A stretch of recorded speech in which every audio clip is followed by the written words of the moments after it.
antisocial personality disorder.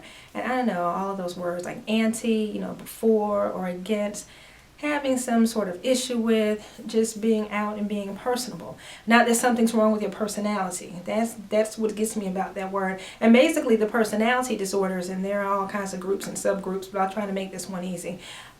Your personality disorders are those disorders where you have a really unstable and unpredictable, or as they say, inflexible way of dealing with everyday relationships. You are either timid or fearful about going out and being amongst crowds, or you think that you have some type of perceived notion that that's going to be harmful, uncomfortable to you, whether you're paranoid about it or you're dramatic about it or severely emotional. There is something that's going on that affects how you go about your day. That's what makes it an illness, and it's just that severe with these disorders. There are a couple of types. I found a really good website, and I try to compare it to the notes that's in my head, and again, no one is an expert or professor in anything, but when you suffer with certain things, and I don't have antisocial personality disorder, but you tend to have these illnesses, and you start to have friends who have different things, and then you get together and you trade ideas. I don't know, but birds of a feather.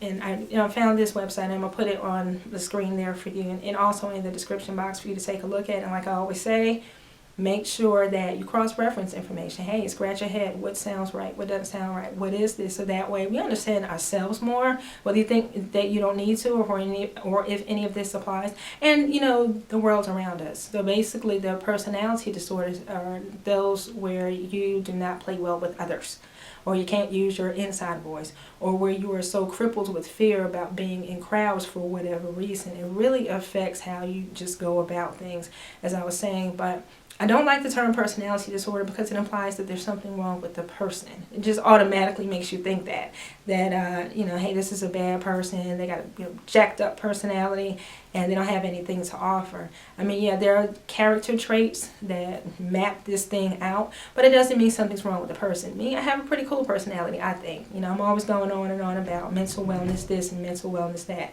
If you understood the chaos, just the emotional drain, to put it very lightly, that I've had to put up with in dealing with the U.S. mental health care system, then you'd understand why I am just such the passionate advocate that I am. Not to mention, hey, it's October 7th, the 5th through the 11th. It's Mental Illness Awareness Week. So, yeah, we can understand some things about ourselves and about the world around us and all of that. But aside from that, hey, I am a person. I'm not a diagnosis. Call me AJ and not some label. I like to work out, love to eat, try different recipes, try different restaurants. Pretty creative. I love to write, love music. Totally lost in the 80s, like to volunteer. I'm a pretty cool person. These are just some things that I live with. So anyway, on to antisocial personality disorder. Blah, lots of words. You have certain groups, and just to keep it from being complicated, let's just say you have cluster A, cluster B, cluster C. There are 3 of them.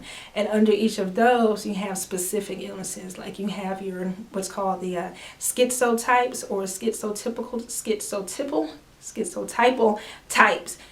Just basically the type of, and this in particular are your schizo illnesses. Now I'm very careful with that word, because the minute someone hears schizo, they think schizophrenic, hearing voices, hallucinating, and all of that.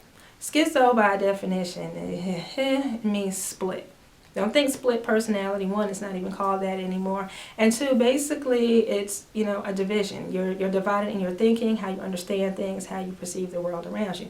There again, I can't go in this crowd. I just know someone's talking about me, or, you look at the door and you're already shaking. That's unstable.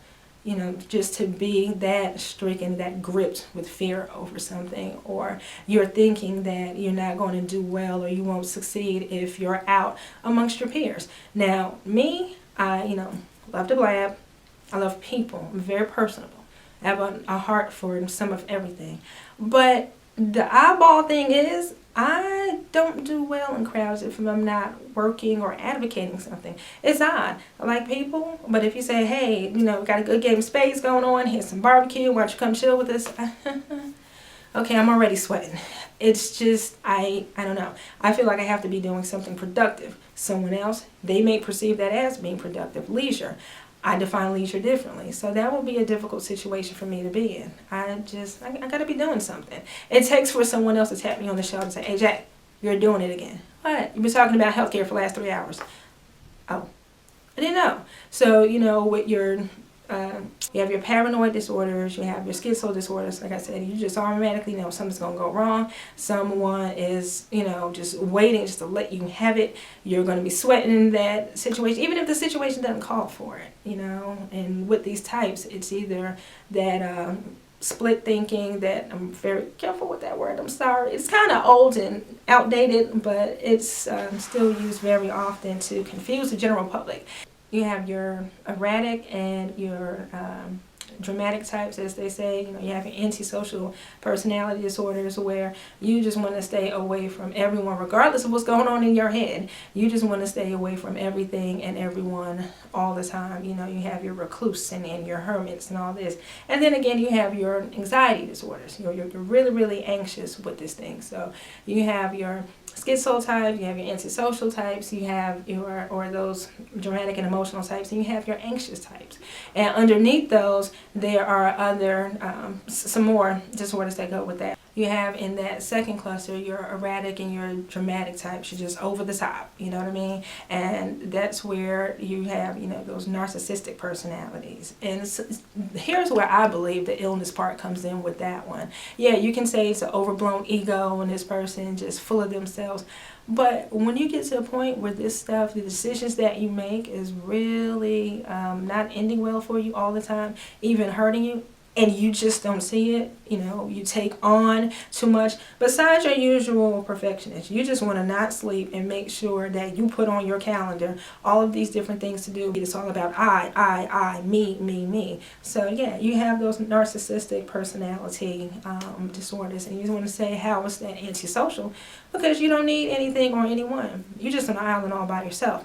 You have the borderline personality disorder types, and me. That's me. Sorry. And that's one of the videos that's upcoming next. But with the borderline, your patterns of relationship, your history of working with people, you being amongst social groups all the time is unstable. It just is. You can be the nicest, sweetest person in the world, which I think I am. But for some reason, that parasitic case of foot-mouth disease, you tend to have that. And you may or may not realize it sometimes, and even if you're not trying to, it's just there. Some things that are beyond your control. You're not getting along with the next person. You respond to things that's completely, uncalled for, even if it's not appropriate, or even if it's not inappropriate. You're just on your own little tangent. You take things personally. There again, you're over the top and you're emotional. And then again, you have the anxiety disorder part of all of this. And what's disordered, you just have that tension. You just figure, oh my God, this is just not going to go well. It's not going to end well. And that's with all of them. But there's a difference when you have those schizo type of disorders and you're thinking that way. You already know it's just going to end that way. You just don't want to hear it. Nope, can't tell me anything. I already know. And that's just a personality disorder that I have. Oh well, not saying I, but using that as an example. Your schizotypal.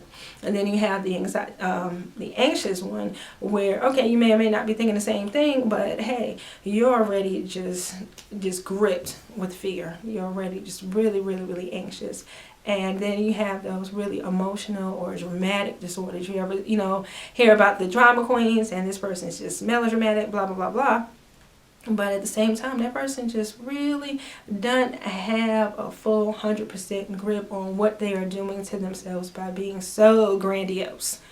And that's, pretty much it for the antisocial personality disorders, because it makes you really uncomfortable and already convinced yourself, just preconceived threats that is going to be harmful for you. There's not somewhere that you need to be, and it could be perfectly fine, perfectly healthy.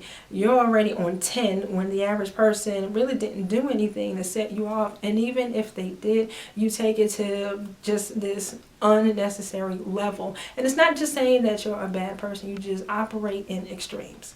You just operate in, you know, an uncomfortable place of not wanting to have anyone close to you.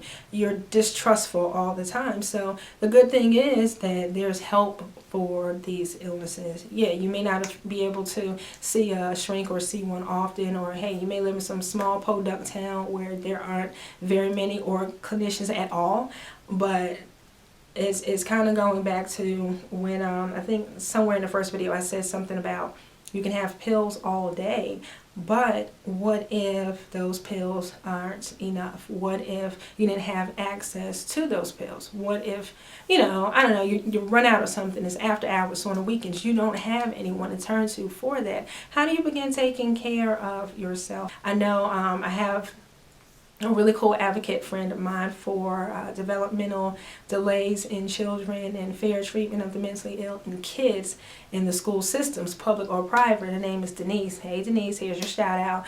And she, like, that girl is a riot. She said something about take small, really small autistic cerebral palsy baby steps. That's okay, that's really crawling. Okay, Nisi, that's really crawling, but it's just incremental. One of my favorite therapists, he coined the term, I think he coined it, more skills, less pills. And he said, hey, I'd like to just bring you down to maybe 3/4 of your medication and increase some of this behavior type therapy. You know, just kind of role playing, getting you out there, giving you some things that you can do while you're in the middle of the situation. When you can't, run a hot bath, write your feelings down. Yeah. And then, you know, after doing that for how many ever months or even years, whatever it takes to get better, maybe we'll wean you down to half of your medication, then maybe 1/4 of a dose. But a good friend of mine has told me, yeah, I have a few friends inside of this circle, not very many, but folks who are diagnosed and who get it. He says you have to resign yourself from being sick. Don't own, you know, my illness and my diagnosis. I always try to say I have a diagnosis, but I'm not. This is something that I'm diagnosed with. I have a mental illness. I'm not mentally ill. I'm not unstable. It's a difference between that and psychosis. It's a difference between having an illness and being unstable. You know, different things like that. And it sounds like, well, it's just a change in rhetoric. Hey, that is kind of what's necessary to really change your thinking. So there you have antisocial personality disorder. And I'm going to take my stuttering self and try to go do something to calm down right now. I'm actually in the library, and this is one of my favorite spots. I'm a total nerd, I know. I look at women in my peer group from like 37 to 40, and what they call fun is not what I call fun. It's, I don't know. This is where I'm comfortable. I like books. I like reading. I like sitting up in a computer lab. And that's okay. You do what works for you. Figure out what triggers you, what that catalyst is, what's making you anxious. What is it that for some reason you think that situation is going to make you sweat? You got to get the smelling salt. Someone is trying to hurt you. Why? And is it all about just me? What attention is it that you're not getting? What happened that is needing attention, that's all balled up now and is affecting how you deal with everyday life and everyday people, and your thoughts are so divided? What the heck is going on? That is your antisocial personality disorder, and I'm going to come back and start on a few more in this series before, I don't know if we'll cover everything in the book, probably not, but we'll get to quite a few of them before the letter Z. So that's it. Wellness wishes. Take care of yourself, and I'm going to go attempt to work out. Probably not. I'll probably just walk 2 or 3 miles until I can calm the heck down. That's just me. I don't know. You gotta love me, okay? So check out the information in the description box, and I will see you guys in the next vid. Be blessed. Oh, Lord, what did I do? My forehead is shiny.